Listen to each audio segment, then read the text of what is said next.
하나님의 사역의 행하심은 철저하게 계획되어진, 준비되어진 사역이었습니다. 그냥 어쩌다 보니까 우연히 하시는 것이 아니고 다 뜻이 계셨고 하나님의 섭리가 있었던 것이죠. 이제 예수님께서 공생의 기간 동안에 마지막 유월절을 진행하게 되십니다. 예수님께서 공생의 기간 동안 유월절이 약 3차례 나타납니다만 그 중에서 이제 마지막 유월절을 준비하는 시간이 다가왔습니다. 사랑하는 제자들에게 유월절 준비하도록 말씀하셨습니다. 그러나 이 당시에 하나님 나라의 말씀을 전하고 동분서주하는 상황 속에서 마땅히 거할 만한 처소, 모일 만한 장소가 없었던 것을 보게 됩니다. 그런데 예수님께서 가다가 물동이를 이고 가는 사람 만나면 그를 따라가게 되면 그 집 주인이 다락방을 보일 것이라고. 자, 예수님은 아무것도 준비하지 않으신 것 같은데도 불구하고 주님은 철저하게 준비하여 주셨습니다. 예루살렘을 입성하실 때 새끼 나귀를 타셨는데 나귀를 이끌어 오는 것도 예수님께서 이미 다 명령하시고 준비하신 것을 제자들은 순차에 따라가서 절차를 밟은 것뿐이죠. 모든 것을 예수님이 통괄하시고 진행하시며 역사하여 주셨습니다. 오늘 본문에도 사랑하는 제자들에게 아주 믿는 말씀을 하죠. 여기 있는 사람들 중에 나를 파는 자가 있다. 3년 동안 동고동락하면서 함께 동행했던 제자들이 예수님 앞에 충절된 그 마음을 보이고 헌신적인 모습으로 나오는 그런 역사가 있었어야 함에도 불구하고 오히려 그들에게는 역부족이었습니다. 유다는 예수님을 팔 생각을 했고 나중에 보면 베드로는 가야바의 뜰에서 예수님을 3번씩이나 다 울기 전에 3번씩이나 예수님을 부정해버리는 참 못난 제자, 불충한 제자, 겁 많은 제자, 마음 약하고 준비되지 못한 제자의 모습을 보이게 되었죠. 그럼에도 불구하고 예수님은 이 모든 것들을 다 알고 계셨습니다. 많은 사람들이 예수님을 따르고 구름대처럼 벌떼처럼 몰려왔지만 이제 때가 돼서 예수님께서 잡히시게 되고 곤욕스러운 십자가의 고난을 당하시게 되면 예수님과 함께 동행하겠다고 하는 제자들은 한 사람도 없고 다 예수님을 떠날 것이라고까지 예수님 예언의 말씀을 주셨지 않습니까? 어찌 보면 참 비극 중에 비극된 모습입니다. 예수님 혼자 십자가 지시고 고난을 당하시고 죽으셨는데 제자들은 멀리서 불구경하듯이 예수님이 어떻게 되시나 관망만 했던 제자들의 모습이었죠. 그럼에도 불구하고 주님은 이 제자들을 사랑했다는 것입니다. 가룟 유다뿐만 아니라 베드로도 야고보도 요한도 다른 여타 제자들도 예수님은 다 사랑하셨습니다. 그들을 위하여 몸 버려 피 흘려 고난 당하시기 위하여서 스스로 자청하여 잡혀주시고 또 끌려가시고 12영이나 더 되는 천사를 동원하셔서 그분이 하나님이심을 드러낼 수 있음에도 불구하고 주님 행사하실 권세를 그 권능과 능력을 절대 쓰시지 않고 그냥 붙잡으셔서 아주 무참하게 곤욕을 당하시고 희롱 당하시고 그것도 처절하게도 십자가상에서 물과 피를 흘리시면서 죽으시게 된다는 거죠. 이유가 뭡니까? 주님이 능력이 없으셔서 그랬나요? 아닙니다. 주님께서 다 모든 것을 통치하시고 지배하시고 통과하실 수 있었지만 그러나 이 순간들만큼은 사랑하는 뭇 백성들을 위하여 대신해서 대속제물이 되시기로 작정하셨으므로 죄 없으신 그분이었는데 죄의 추궁함을 받고, 그분은 그런 일을 당하실 분이 아님에도 불구하고 세상의 형법에서 범죄를 저지른 사람 중에 가장 흉악한 범죄자에게 십자가 체험을 내리는데, 죄 없으신 예수님이 가장 흉악한 죄인을 다스리는 십자가의 형틀에 매달리셔가지고 얼마나 주님께서 희롱당하시고 고통당하셨는지 우리는 너무나도 잘 기억하고 알게 되지 않습니까? 이유가 뭔가요? 주님이 우리를 사랑하셨기 때문에 그렇게 하신 겁니다. 자, 보십시오. 12절 같이 읽어보도록 하겠습니다. 12절 시작. 무교절의 첫날 곧 유월절 양 잡는 날에 제자들이 예수께 여짜오되 우리가 어디로 가서 선생님께서 유월절 음식 잡수시게 준비하기를 원하시나이까 하매. 여러분, 이때가 양 잡는 날이었죠. 의미 부여가 있는 문맥의 구절입니다. 예수님께서 요단강에 세례를 받으러 친히 나오셨죠. 세례 요한이 보고 얼마나 놀랐는지 모르죠. 그분이 오시는데 세상 죄를 지고 가는 하나님의 어린 양임을 성령께서 확증해 주시고 다시 한번 인준해 주었죠.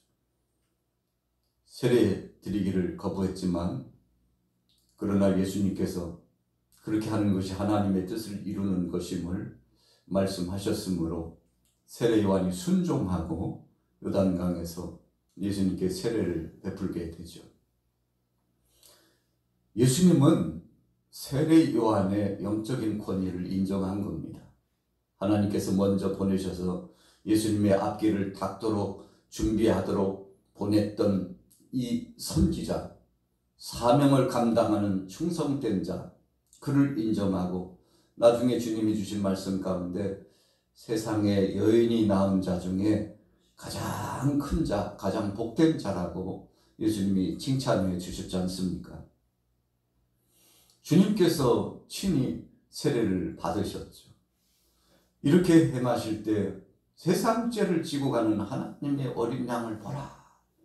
예언의 말씀을 세례 요한이 선포하는 겁니다. 여러분들, 나는 비교할 수 없는 바로 저분, 나와는 비교도 할 수 없는 저 메시아 그리스도께서 바로 저분이라고 증언하는 것인데, 예수님께서 세례받고 물 위에서 올라오실 때 하늘이 열리고 비둘기 같은 성령이 예수님 위로 임하게 되고 음성이 들려오는데 이는 내 사랑하는 자요 내 기뻐하는 자라고 하나님의 아들 되심과 하나님 되심과 그분이 그리스도이심을 선포해 주시게 되지 않습니까? 아마 그 주위에 있는 사람들이 그 음성을 들은 사람들이 있다면 깜짝 놀랐을 겁니다. 비둘기 같은 형상의 성령이 임재하는 것을 보고 또 한 번 놀랐을 겁니다. 그래서 예수님은 이제 공생의 사역을 마무리 지으면서 바로 그 세례 요한이 증언했던 세상 죄를 지고 가는 어린 양 되기 위해서 타락밤을 준비하고 거기서 유월절을 지내고, 그리고 유월절을 지내는 그 과정 속에 사랑하는 제자들과 성만찬을 진행하게 되지 않습니까? 사랑하는 제자들에게 예수님이 어떤 분이심을 말씀하셨습니다. 떡을 떼어주시면서 내가 너희를 위하여 살이 찢기는 것이다. 잔을 내어주시면서 내가 너희를 위하여 흘리는 바 피다. 그러니 이것을 기념하라고 말씀하시고 잊지 말라고 말씀하셨는데, 예수님께서 이제는 죽으실 날이 가까웠으므로 한 마리의 어린 양이 희생되는 것처럼 우리를 위하여 만백성들을 구원하기 위하여 예수님께서 죽으시겠다는 선언을 지금 하고자 하는 것이죠. 그래서 이 만찬 자리는 너무 중한 자리요, 귀하고 복된 자리며 예수님께서 사랑하는 제자들에게 최고의 것을 선물로 주신 자리 아니겠습니까? 그럼에도 불구하고 사랑하는 제자들은 예수님을 배반했고 예수님을 떠났다는 거죠. 그러나 주님은 그런 제자들을 끝까지 사랑하시고 제자들에게 내가 너희와 함께 할 것인데 세상 끝날까지 너희와 함께 하리라. 너희를 버리지 않으리라 그 말씀이거든요. 때로는 불충하고 넘어져도 연약한 모습을 보이고 하나님의 뜻을 거스려도 그러나 주님은 그것까지도 불쌍히 여기시고 사랑하셔서 우리를 귀하게 보시고 불러주시고 계신다는 겁니다. 우리가 이 시대를 살아가면서 주님이 우리에게 베풀어 주신 이 사랑을 마음속에 다시 한번 절감하면서 고백하며 살면 우리 주님이 얼마나 기뻐하실까요? 주님이 찬송과 영광을 받으실 겁니다. 자, 13절에 보세요. 같이 읽습니다. 13절 시작. 예수께서 제자 중에 둘을 보내시며 이르시되 성내로 들어가라. 그리하면 물 한 동이를 가지고 가는 사람을 만나리니 그를 따라가서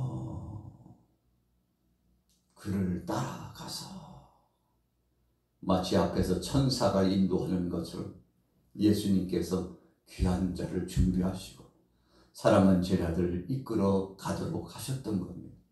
주님의 세미하신 사랑의 역사입니다. 아주 철저하게 주님은 준비하시고 사랑하는 제자들을 위하여 귀한 선물을 주고자 했던 것이죠.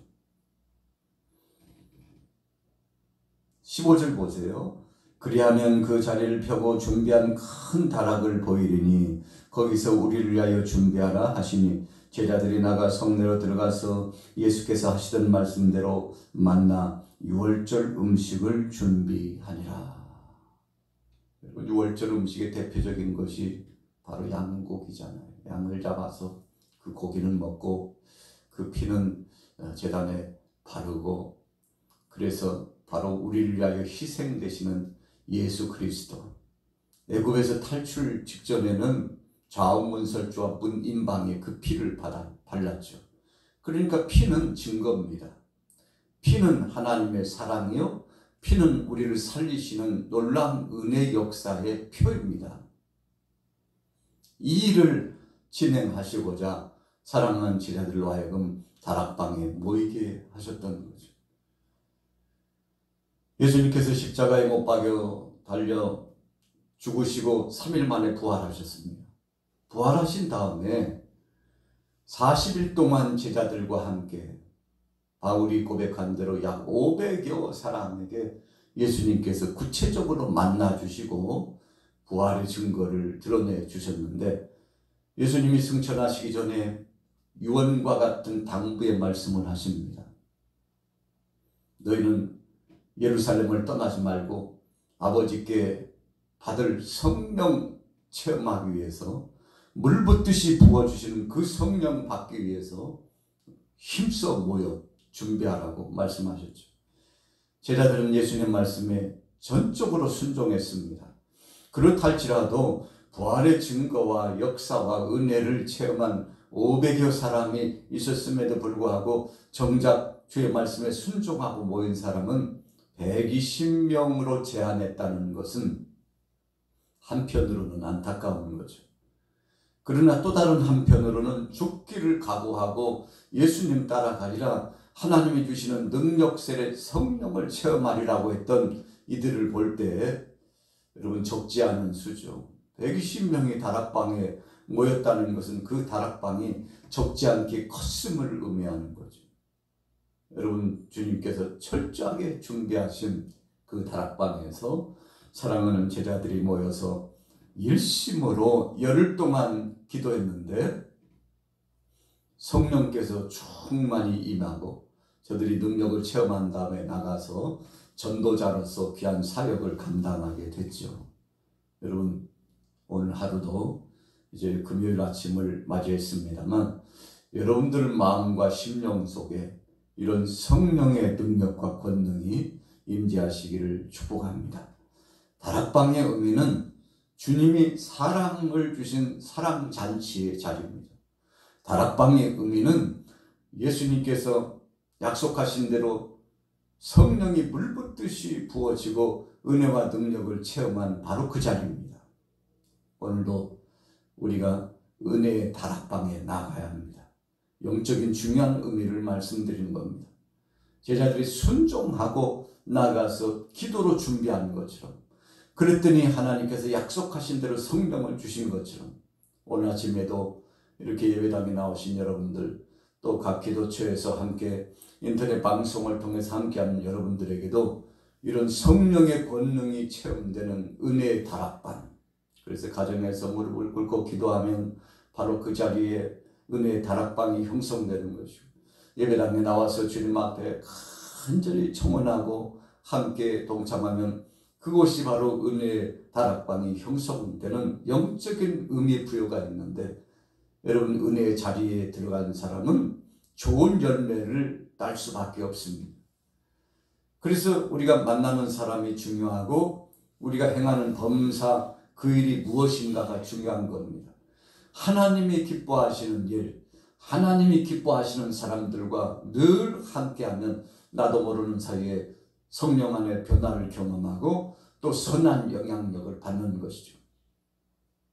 자, 예수님의 제자들이 귀하고 복된 자가 된 이유가 뭡니까? 그들이 잘났습니까?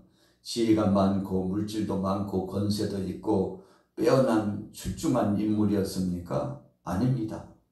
참 불합무식했던 제자들입니다. 세상적으로도 별로 배우지 못했을 뿐만 아니라 인생 경험으로도 참 망나니처럼 못난 인생들이라고 할 만큼 약한 자들이었습니다. 그런데 주님은 저들을 불러서 쓰셨습니다. 예수님이 그곳에 함께 하시니까 제자들이 빛나는 거죠. 여러분, 저와 여러분들도 우리가 영광스럽고 복된 자가 되려면 이 속에 주님이 성령으로 거하셔야 됩니다. 예수님 없는 인생은 물을 떠난 고기와 같은 것이고 초라한 인생입니다. 우리가 그래도 복된 삶을 살고 영화로운 삶을 사는 것은 이 안에 사랑의 예수님을 모시고 있기 때문에 그렇습니다. 오늘 아침에 나오신 여러분들, 바로 이 주님을 모셨던 제자들이 귀한 은혜의 자리에서 놀라운 것을 체험하는 것처럼 오늘 하루도 사랑의 예수님 모시고 나가서 믿음으로 승리하시고 하나님 영광 드러내게 되시기를 예수님의 이름으로 축원합니다.